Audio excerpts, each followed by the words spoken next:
जब मैं छोटे छोटे बच्चों को देखता हूँ, महिलाओं को देखता हूँ और परिवार पूरे, कभी अभी परसों पहले बेटे का डेथ हुआ, फिर उनकी मदर का भी हो गया और दिल टूट जाता है। मैं सच्ची बोलूँ, मैं देखता हूँ तो मुझे लगता है बहुत गलत हुआ है, जुल्म हुआ है लोगों के साथ। किसी ने बचाया नहीं, सबकी तरफ लोगों ने देखा भारी मन से, किसी ने बचाने का प्रयास नहीं किया, किसी ने आसरा नहीं दिया। यहाँ पे बिना देखे मरीज को मृत घोषित कर दिया गया। सांस चल रही थी, सांस चलने के बावजूद भी नहीं देखा गया, डिले करा और यहाँ पे तो फ्रॉड हो रहा है। एक नंबर का काम है सरकार। किसकी मौत हुई है? पिताजी थे मेरे।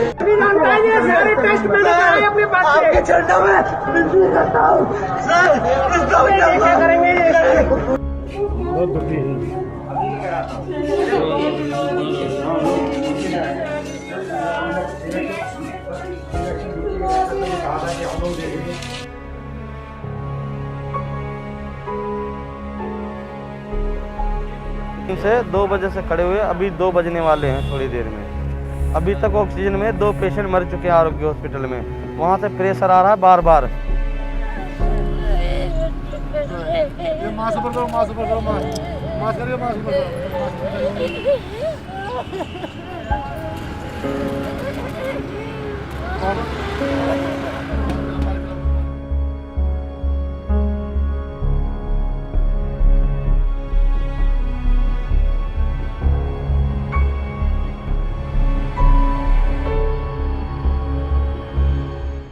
नमस्कार, द वायर में आपका स्वागत है। मैं हूं आरफा खानम शेरवानी। उम्मीद करती हूं आप सब अपना ख्याल रख रहे होंगे, मास्क पहन रहे होंगे, सोशल डिस्टेंसिंग मेंटेन कर रहे होंगे और भीड़ भाड़ वाली जगहों पर नहीं जा रहे होंगे, क्योंकि यही अकेली गारंटी है जो हमें बचा सकती है इस पूरे संकट, इस पूरी महामारी से। हम जानते हैं कि देश में कितने भयंकर हालात हैं कि हर रोज़ एक नया रिकॉर्ड टूट रहा है।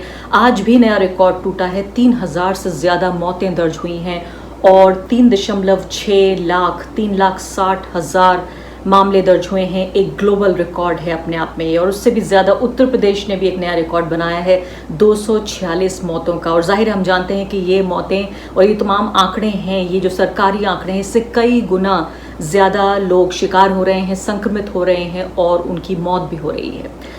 लेकिन आप में से कई लोग ऐसे होंगे जो मदद कर रहे होंगे लोगों की। मैंने भी अपनी तरफ से अपनी एक छोटी क्षमता जो भी मेरी है उसमें मैंने कोशिश की कि लोगों की मदद कर सकूं। वही घटनाक्रम आपके साथ में बांटना चाहती हूँ, ये बताने के लिए कि हमारी सरकारें जो पूरे तरीके से इस लोकतंत्र को जिन्होंने घुटनों पे झुका दिया है, जो भारतीय नागरिक की जो गरिमा है, जो उसकी डिग्निटी है, वो तबाह कर दिया। और उसके बाद अब इस सच्चाई, इस बदसूरत सच्चाई पे पर्दा डालने के लिए क्या क्या कर रही हैं हमारी सरकारें, ये आप देखिए। तो कल रात की ये बात है कि मैंने एक व्यक्ति जो कि अमेठी का वासी था, उस व्यक्ति ने मुझे डीएम किया, डायरेक्ट मैसेज किया ट्विटर पर कि मेरे दोस्त के नाना जी को ऑक्सीजन की ज़रूरत है और आप बराए मेहरबानी उनकी जान बचाइए नाना जी की। ये मैसेज करीब 8:30 बजे के आसपास का था। मैंने अपना कार्यक्रम ख़त्म करने के बाद उस मैसेज को देखा 12 बजे के बाद रात को, और सोचा कि शायद हो सकता है अभी भी इसको ज़रूरत हो, क्योंकि लोग कई रोज़ भी भटक रहे हैं। मैं ऑक्सीजन जो सेंटर्स हैं जहां सिलेंडर्स भरे जा रहे हैं, उनकी रिपोर्ट्स देख रही थी कि 24 घंटे से लोग वहां पे पड़े हुए हैं, उनको ऑक्सीजन नहीं मिल रहा है। तो मैंने उसके मैसेज को ट्वीट कर दिया और साथ साथ टैग किया समाजवादी पार्टी के एक नेता को, उसके अलावा एक वरिष्ठ पत्रकार को उत्तर प्रदेश के, और साथ साथ जो अमेठी की सांसद हैं स्मृति ईरानी, उनको भी मैंने टैग कर दिया, ये सोचते हुए कि वो उस इलाके की उनकी कंस्टिट्यूएंसी है और मुझे, मेरा ये फ़र्ज़ है कि मैं उनको टैग करूं, हो सकता है वो मैसेज देख लें। ठीक उसी तरीके से जैसे अगर उससे पहले एक बार मैंने मेरठ का ट्वीट किया था, तो भी मैंने मेरठ के सांसद को उसमें टैग किया था, और इसके अलावा ज़िला प्रशासन को भी मैंने टैग किया था, ताकि ये लोग देख लें, उनके नोटिस में बात आ जाए और शायद इन लोगों की जान बच जाए, इनकी कुछ मदद हो जाए। उसके बाद अच्छी बात ये रही कि स्मृति ईरानी ने फ़ौरन 10-15 मिनट के भीतर ही जवाब दिया और कहा कि वो इस व्यक्ति को, शशांक, जिसके नाना जी को ऑक्सीजन की ज़रूरत थी, उन तक पहुंचने की कोशिश कर रही हैं, और जो ज़िला प्रशासन है वो भी कोशिश कर रहा है। लेकिन दुर्भाग्यपूर्ण ये रहा कि जैसे ही अंकित ने मेरा ट्वीट देखा कि मैंने इस बारे में ट्वीट किया है, उसने मुझे खबर की कि नाना जी की, शशांक के नाना जी की डेथ हो गई। अंकित जो अपने दोस्त शशांक के नाना के लिए ऑक्सीजन की मांग कर रहा था। उसके पहले मैंने देखा कि फिर उसके बाद उसकी जब ट्विटर टाइमलाइन पर जाकर देखा तो शशांक ने भी बहुत कुछ घंटों पहले सोनू सूद को टैग करते हुए ऑक्सीजन की बात की थी कि मुझे ऑक्सीजन चाहिए, ऑक्सीजन की ज़रूरत है। स्मृति ईरानी ने, मैनों ने, दोनों ने अपनी जो कॉन्डोलेंसेस थी, हमारी संवेदनाएं थी, हम दोनों ने जाहिर की। इसके अलावा एक और वरिष्ठ पत्रकार थी एल्सा मैरी, उन्होंने भी किया, वो भी इस कॉन्वर्सेशन का हिस्सा थी। और बात लगा कि यहाँ ख़त्म हो गई। अफसोस हुआ सोने से पहले कि शायद हम किसी की मदद नहीं कर पाए। अगली सुबह मैं देखती हूँ कि जो यूपी पुलिस है, जो अमेठी प्रशासन है, उनका इन्वेस्टिगेशन का एक दस्तावेज मेरे ट्वीट के साथ संलग्न है, जिसमें लिखा है कि शशांक के नाना जी कोविड से के पीड़ित नहीं थे, उनके पास ऑक्सीजन के लिए भी कोई मेडिकल एडवाइस नहीं थी, कोई चिकित्सा का कोई परामर्श नहीं था उनके पास। और इतना कहते हुए मेरे ट्वीट के बारे में भी उसमें मेंशन किया गया। उसके बाद मैं देखती हूँ कुछ देर बाद कि अमेठी पुलिस का फिर से मैं ट्वीट देखती हूँ कि इस तरह का घटनाक्रम, यानी इस तरह से खबरें फैलाना जिसमें कि वो कोविड के मरीज भी नहीं थे और उनको ऑक्सीजन की भी ज़रूरत नहीं थी, वो 88 साल के थे, उनको हार्ट अटैक हुआ और वो उनका देहांत हो गया। इस तरह की खबरें फैलाना भ्रामक है और ये कानून के भी खिलाफ है, ये बात वो कहते हैं। उसके बाद मैंने वहाँ पर जवाब दिया, उनको कहा कि इनमें से बहुत सारे लोगों को मैं नहीं जानती, अगर ये तथ्य है या नहीं है, ये काम तथ्यों की जांच करना जो है वो पुलिस का काम है। स्क्रीन पे आप अपनी ट्वीट लगातार देखते जाइए। ये मैं आपको सिलसिलेवार तरीके से पूरा घटनाक्रम बता रही हूँ, कल से लेकर आज तक, और किस तरह से वो लोग जो कि कुछ मदद करने की कोशिश कर रहे हैं जबकि पूरा सिस्टम कोलैप्स हो चुका है। हमारी सरकारें, जैसे मैंने कहा, कि पूरे तरीके से घुटनों पर आ चुकी हैं, पूरा सिस्टम चरमरा गया है। ऐसे में जो नागरिक मदद कर रहे हैं दूसरे की, उसको भी रोकने की कोशिश है। उसके बाद मैं देखती हूँ कि मेरे इस जवाब के बाद मैंने कहा कि 99% जो लोग हैं मैं उनको नहीं जानती, बल्कि मैं कहूँगी 99.99% लोगों को मैं नहीं जानती। ये आम लोग हैं जो किसी तरह से विश्वास करके, जो लोग जिनके सोशल मीडिया फॉलोअर्स हैं, उन तक पहुँचा रहे हैं बात ताकि उन लोगों की मदद हो सके। उसके कुछ देर बाद मैं देखती हूँ कि बाकायदा मुकदमा दर्ज कर लिया गया है इस मामले को लेकर। ये मुकदमा शशांक के खिलाफ दर्ज किया गया है। आप हैरानी की बात देखिए कि किस तरह से जो हमारा एडमिनिस्ट्रेशन है, जो हमारी सरकारें हैं, जो हमारी ब्यूरोक्रेसी है, जो हमारी पुलिस है, वो किस तरह से काम कर रही है। उसके बाद फिर आखिरकार ये पता चला कि पता नहीं उन्हें रहम आया शशांक के ऊपर, या सोशल मीडिया पर देखा कि इसको लेकर काफ़ी एक तरह से एंग्री रिएक्शंस या लोगों की प्रतिक्रिया आई, तो खुद एक ख्याल आया ज़िला प्रशासन को। उन्होंने ये वीडियो जारी किया जो आप अभी सुनेंगे कि हम जो हैं वो चेतावनी देकर शशांक को छोड़ रहे हैं और इसको सेंसेशनल बनाने की कोशिश की जा रही है। शशांक, जिसके नाना का देहांत हो गया, जिसने ट्वीट किया कि उसे ऑक्सीजन चाहिए, वो किस तरह से सेंसेशन फैला रहा था। पहले ये आप देखिए जिला प्रशासन की तरफ से क्या सफाई दी गई, फिर मैं वापस लौटती हूँ। शशांक के नाना 88 वर्ष के हैं। बाद की जांच में तथ्य प्रकाश में आया कि ना तो वो कोविड पॉजिटिव थे, ना उनको ऑक्सीजन की कोई चिकित्सीय आवश्यकता थी, ना किसी डॉक्टर की परामर्श थी। सिर्फ सेंसेशन पैदा करने के लिए इन्होंने लिखा कि अमेठी में मुझे नाना के लिए ऑक्सीजन की आवश्यकता है। जब टीम पहुंची तो ये घर पर सोते हुए मिले। कुल मिलाकर के हमारा इसमें हमने पाया कि इन्होंने सिर्फ सेंसेशन फैलाने के लिए या लोगों में भय पैदा करने के लिए एक गैर जिम्मेदाराना ट्वीट किया। हमारा उद्देश्य, हमने अभियोग पंजीकृत किया है महामारी अधिनियम की धाराओं के अंतर्गत। हमारा उद्देश्य किसी को परेशान करना नहीं है। हमने इनको 41 CRPC की नोटिस तामील करके चेतावनी देकर छोड़ दिया है। बाप ये देखिए कि शशांक का ये जो पूरा मैसेज था, जो ये ट्वीट था, ये किस तरह से भ्रामक था।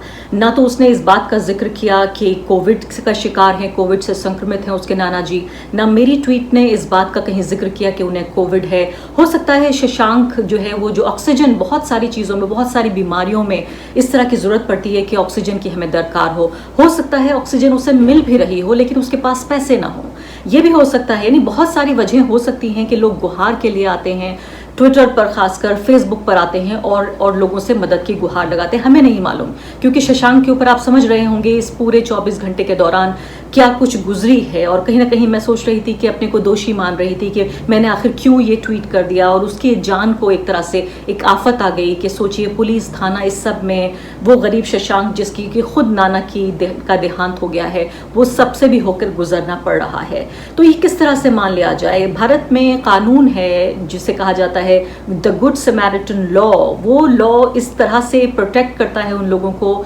जो कि किसी ऑफिशियल कैपेसिटी में नहीं। आपको मैं उदाहरण के तौर पे बताना चाहती हूँ, जैसे अगर किसी का एक्सीडेंट हो जाता है और एक्सीडेंट का जो गोल्डन आवर माना जाता है कि उसी वक्त जबकि उस व्यक्ति का एक्सीडेंट हुआ हो उसको अगर अस्पताल में दाखिल कर दिया जाए 1 घंटे या 2 घंटे के भीतर तो उसकी जान बच सकती है जब तक कि ज़्यादा खून ना बहा हो।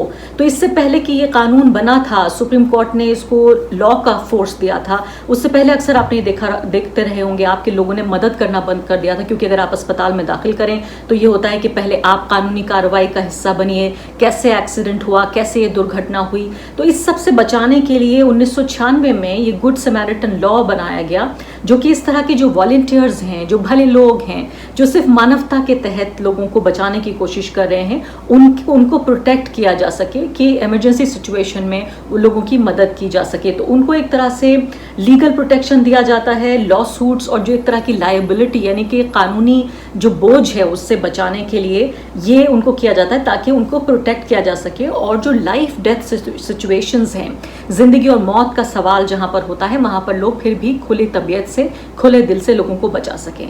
लेकिन अब ये घटनाक्रम जो हुआ है उसके बाद, और खुद आदित्यनाथ ने ये कहा, योगी आदित्यनाथ जो उत्तर प्रदेश के मुख्यमंत्री हैं, कि नेशनल सिक्योरिटी एक्ट उन लोगों पे लगाया जाएगा जो अफवाह फैला रहे हैं। अब ये कौन तय करेगा कि अफवाह क्या है?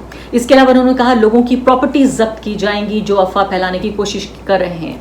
कुछ यहाँ तक भी खबर आई उत्तर प्रदेश से कि कुछ अस्पतालों के लाइसेंसेस भी रद्द करने की कोशिश की गई है, रद्द किए गए हैं, जो अस्पताल ये कह रहे हैं कि हमारे पास ऑक्सीजन नहीं है। योगी आदित्यनाथ ने जब पत्रकारों से बातचीत की, कुछ खास पत्रकार जिनसे उन्होंने बातचीत की वर्चुअल प्रेस मीट के दौरान, तो ये भी उन्होंने बताया, अपने जो हाई रैंक पुलिस ऑफिशियल्स हैं उनको कहा कि उन लोगों पे नज़र रखी जाए जो अफवाह फैला रहे हैं और इन्वेस्टिगेशन किया जाए जो कि झूठा डर फैला रहे हैं लोगों में ऑक्सीजन की कमी का। आपके सामने दर्जनों की तादाद में लोग ऑक्सीजन की कमी से मर रहे हैं यहाँ पर भारत में। आप सोचिए उस हवा को, उन सांसों को जिनको कभी हमने शायद उतनी अहमियत नहीं दी होगी। हमारा आपका जो स्वस्थ लोग हैं उनका ऑक्सीजन का लेवल ठीक रहता है और हम सांस लेते रहते हैं, लेकिन कुछ लोग ऐसे हैं जो उन सांसों के लिए तरस रहे हैं, उस हवा के लिए तरस रहे हैं।